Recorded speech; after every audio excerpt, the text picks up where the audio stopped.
Big day for reports today. Yeah. Department reports. Departmental reports. So we heard from Global Mission, exciting stuff. I'm going to refer you to the video. There were so many reports, so much going on. The Three Angels Message Committee gave a report today. Elias D'Souza from BRI talked about a new doctoral program coming out. Children's Ministries talked about Bible lessons, Bible verse songs. Publishing has sharinghope.com, downloadable sharing resources. Just tons and tons and tons of reports, and of course all focused on the big theme. Big theme. Which was? I forgot the theme. No, I know the theme. Grounded in the Bible, focused on mission. This is the senior editor of the Adventist Review over here. I can't remember the theme for annual council. I just want to say that we do. You made me lose my train of thought. Oh yeah. So they do these reports not just to kill time. No. But a lot of these guys they're new department directors, and so for the executive committee to see their face, to see how they present themselves, what they want to do with the department, the vision for the next 5 years. It's kind of a little of a preview what to expect. So they get a little bit of airtime. And then there's others, they just get a little bit of accountability on the old departments on, hey, what are you doing? What have you been doing? What would you like to do? And so it could be, today was quite a day. A lot of report after report, but it's for accountability's sake. So I just want to give that context there. And accountability is a big deal in the church. I know a lot of people think, again, they go off to the GC building, they hide in there, they do what they want, they draw a paycheck. That's just absolutely not true. There's many levels of accountability. Sure. I have to answer to Justin, for example. He comes and checks on my work every day and makes sure I'm in my office. So yesterday he promised to get 50,000, was it 50,000? If we didn't get 50,000 new subscribers, I was going to be fired. Am I still around? Yeah, well, we got to see how many, it's your vote. If you want the show to continue, Please if you want subscribe. Shawn to continue, I just moved like here. and subscribe. Otherwise, he's done. Do you see what it's like in this building? It's not even just accountable. It's mean. Justin is mean. All right. Mr. Mean Senior Editor, what do you got in your hand? Yeah, so hey, this is the new issue for October. This is the Adventist Review for the World magazine. There is the main issue, the main article in the issue is by Alberto Tim called My Spirit Upon All Flesh. Or Interesting. On All Flesh. So what's this about? And so grounded on the Bible, it's not just a theme, but it's talking about, hey, we need to be really grounded on biblical issues because there's all sorts of different doctrines, different errors that are blowing throughout the world. And one idea is that anyone can get the spirit of prophecy. Now, to a certain level, it's true. The Lord can choose anyone, can use anyone. But does that mean that every time that someone has been gifted with the ability to speak, or like a Martin Luther King who has the ability to pinpoint society's wrongs, do they have the gift of prophecy? Gandhi, did he have the spirit of prophecy?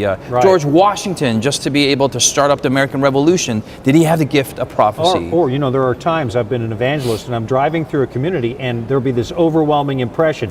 Knock on that door. Don't wait till later. Go to that house now. And when you get there, you find out, I needed to be there right now. But does that impression mean that I just became a prophet? Right.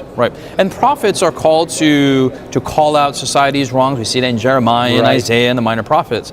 But there is a special, I don't want to spoil the article. You want to read it, and it clarifies the Adventist understanding of the gift of prophecy given to Ellen White. Specifically, that has ramifications for the remnant, for 1844, for the Advent movement, So it's good. It's very good. So if somebody wants this, where do they go? So you can come here to GC and just get it from my hands right now. Just fly out. We're here for another half an hour. You can go to the website, which is AdventistReview.org.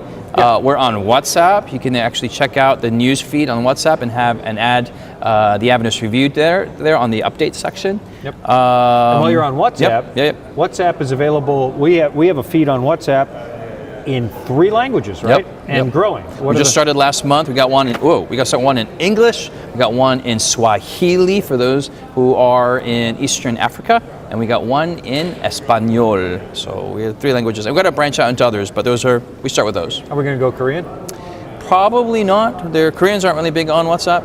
So they have their own app called Kakao. K-A-K-A-O. Like the cocoa bean? Yeah. Exactly same. Oh, it is. And okay. they call it SNS, social network, social. This is our Korea expert, everybody. And anyway, they got their own thing going on. The Chinese, we have Chinese, and we have for the diaspora all around the world.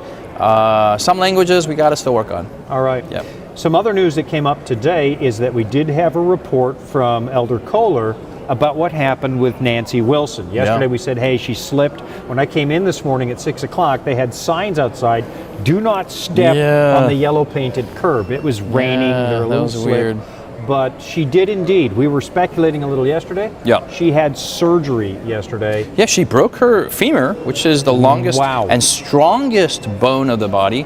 And she broke that. But she went to the Adventist Hospital at White Oak. By the way, if you see this flashing, we mentioned it last week. Yeah, it's not a lightning storm. There's all these portraits going on.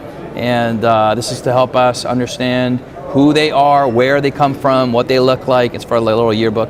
And it's happening they made right me over take there. my picture, and I do not love. I was the kid who refused to show up for picture day at school. There's not a chance. No way. Dude, no. This is totally like picture day. It's like picture day at the general conference. Yeah. Anyway, Nancy's doing really well. She went to the Adventist Hospital, and then they got great care there, and they're going home tomorrow. Fantastic. So, thank you for your prayers. Thanks for praying for her, and so on. And so, a lot of folks here are about to wrap up and head back home all over the planet. That's right. Tomorrow morning is sort of the leftover business and maybe another worship session. I've really appreciated the calls to worship because, and I consider most of the morning a call to worship here.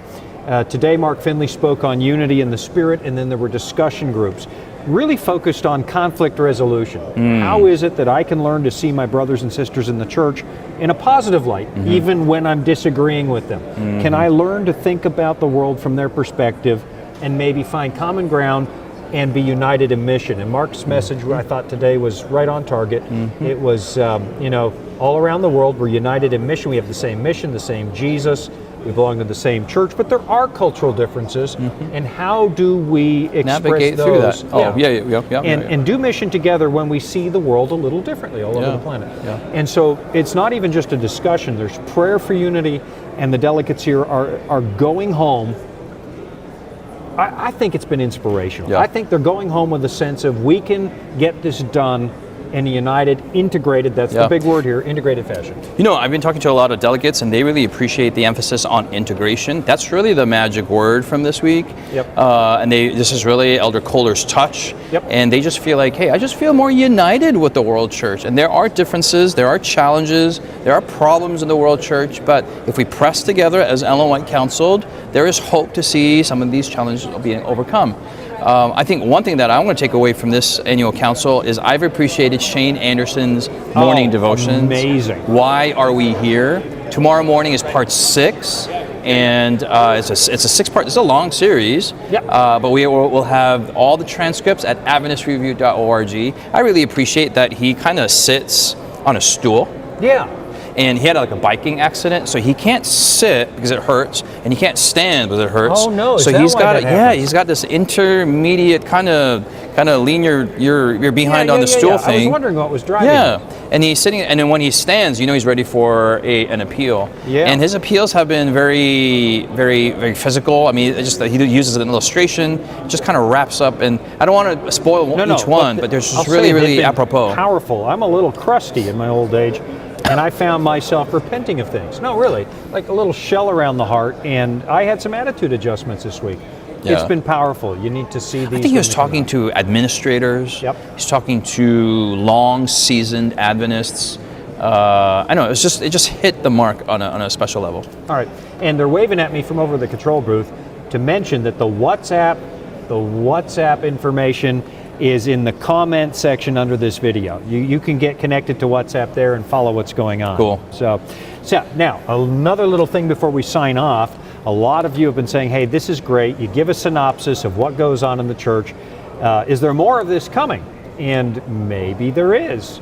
There might be a new show in the new year from the Adventist Review.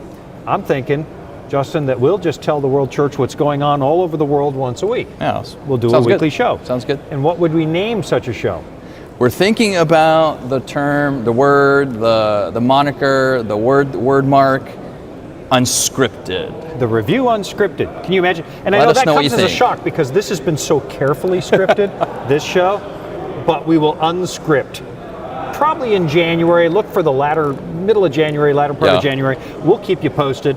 We want you to know what goes on in your church because it is your church. We've This been is really your mission. encouraged by your guys' comments, and some of you have come up to us personally and said, hey, we really like how you guys goof off. You guys have a weird chemistry together. We do have a weird chemistry together. It is weird. But we do it for the Lord's glory, yes? And to explain some, frankly, boring, complicated, but necessary elements of the church in a digestible way for certain populations. And so we're trying to do everything we can to help the church and get people motivated and inspired for Jesus, especially in the light of his return and in the Adventist movement, all that stuff, and have fun while doing it. Yeah, we can do that. It's okay to be happy, isn't it? It is. That's not a sin. It it's is. not a sin. And only one of us is weird, by the way. I take offense at that. One of us is really weird.